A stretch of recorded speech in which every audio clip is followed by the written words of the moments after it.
So with the amount of areas that I had and with the amount of people that my companions and I taught, I have a lot of stories. So one of the first ones that I can think of was was out in Stansbury Park.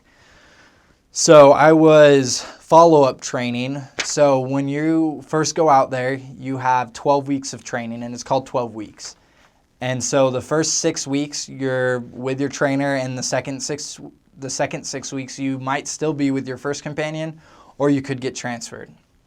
So I was a little over a year out, and I was in Stansbury, and my companion was in his 6th week of being a missionary, and he was awesome. I love the guy. Elder Keller was his name. And we'd started up a class because we were struggling trying to find people to teach. So we started an institute class for Jesus Christ and the Everlasting Gospel, and we hosted it in the church, and we got permission to do that. We had a room set aside, and we did it once a week on Wednesday night. I think it was Wednesday or Thursday night. I don't really remember. So we had this class every week, and the first couple of weeks we did not have anyone come. No one showed up, and it was my companion and I, we were praying for what should we do next. Like we're struggling finding people. How should we basically go about finding new people? And I mean, we had this class idea, but no one was showing up. So for 2 or 3 weeks, we sat there for about 20 to 30 minutes and no one showed up. It was open to members, non-members, less actives, nothing. So that 4th week, my companion and I were just like, we are going to end it if no one shows up. And then we had a sister from the ward literally the day before that class, and she said, hey, I have a non-member friend who I'd like to bring to your class, and can she come? And my companion and I were, yes, of course, bring her. We had no idea if this sister or if this lady was a non-member or less active or a member, no idea. We just knew that a sister in one of our wards wanted to bring her friend. And so she brought her, and her name was Roberta. It was the friend that was brought, and the sister was Sister Whitesides. And she brought her, and we're sitting there, and we start our class, and we're basically given the overview about how this particular class would not only help us learn more about Christ, but would draw us closer to him, would give us more of a testimony of him. So we ended the class. Roberta had left, and we started talking with Sister Whitesides, and Sister Whiteside said that she was a non-member. She was Catholic, and she taught down at the Catholic school down in Tooele. And we're all like, oh, that's really cool. Like, is she interested in coming more? And she said, yeah, she's really interested. She really loved that class. I failed to mention this, but in the class, we handed out an assignment. We had them read The Power of a Testimony. I think that's what the talk's name is called, by President Uchtdorf. And so Roberta had taken it. We printed it out for her, and she took it to go home. So we come back the next class, and we are following up on it.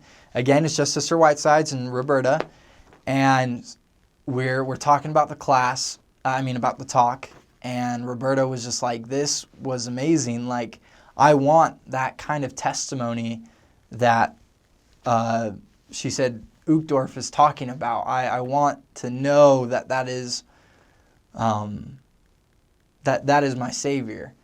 And we said, you can have that. You can. It's very possible. And she said, yeah, I wish I could. But, I'm Catholic, and, it's kind of hard. And I kind of made a joke to her. I said, it's okay, Catholics make the best Mormons. And we kind of chuckled at that. But she believed it and she took it. And so when we talked about it, we just continued talking about it, and we had the prompting to ask her to take the missionary lessons, because these weren't the missionary lessons. And unfortunately, we didn't listen to the prompting. We were scared that she was going to reject us. And that is the first lesson. Do not reject a prompting from the Spirit when you get it. Because we could have gone a lot farther with Roberta if we had listened to that prompting at first. And so basically we end the class, and the next week she ended up, we had something come up, and so we had to cancel. But the thing that came up canceled as well. And so Roberta was just like, hey, why don't you guys come over to my place? And we're like, great. So Sister Whitesides brought her husband, because you have to have a male in the home.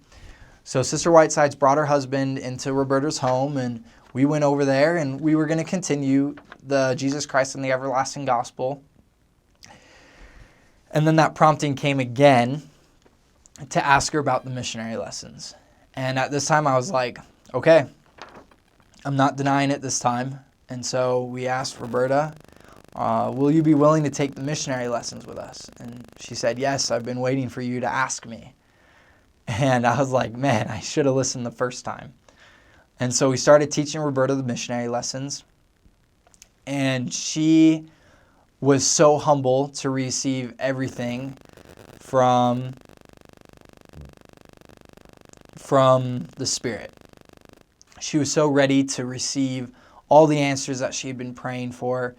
She received everything just in the way that you would want it to. She was reading the Book of Mormon. She was praying. She was coming to church. The only problem was the fact that she had still worked at the Catholic school, and she couldn't be a Mormon while working there. So she had told us that I can't get baptized until I'm out of school, because I don't know what they'll do to me if I become LDS.